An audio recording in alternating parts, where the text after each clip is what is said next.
Paano nga ba magluto ng pork chow fan na gamit lang ang mga sangkap na makikita mo sa iyong kusina? Ito nga pala ang mga sangkap na kailangan mo sa pagluto nito. Sa gagamitin naman na karne ay nasa sa iyo na kung ang gagamitin mo ay karning baboy o kaya naman ay manok.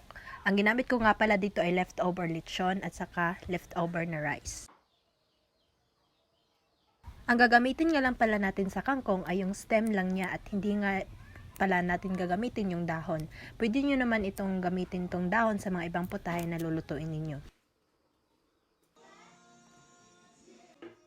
Hiniwa ko naman ang kangkong ng maliliit na parang ganito.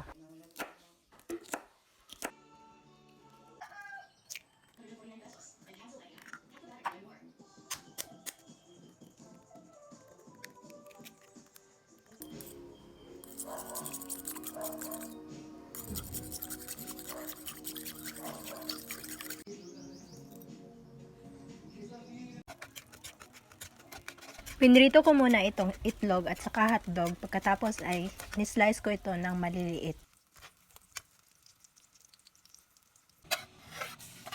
Nagisa na nga ako dito sa ating kawali ng bawang at saka sibuyas. Nang maging medyo golden brown na nga ito ay isinunod ko naman itong ating leftover lechon kasi nga kaka-fiesta lang dito sa amin. Ginisa ko nga lang pala itong karne na mabilisan kasi nga luto naman ito.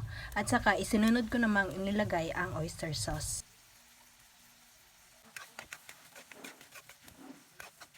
Para nga mas lumasa ito ay nilagyan ko nga ito ng toyo at saka pamintang durog. Hindi na nga pala tayo maglalagay dito ng asin kasi nga maalat naman yung toyo at saka oyster sauce. At isinunod ko naman inilagay dito yung ating bahaw na kanin.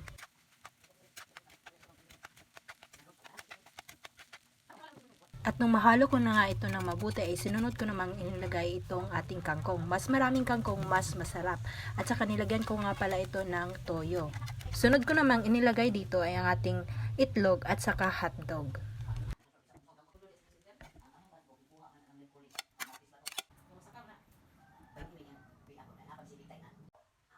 Ito na nga, luto na itong ating pork chow fan. I-try nyo nga itong lutuin sa inyo kasi nga sobrang sarap nito at saka siguradong marami ang makakain ninyo. Pwede nga rin pala itong pang negosyo at saka sigurado kung papatok ito sa inyo. At yun lang po, maraming salamat.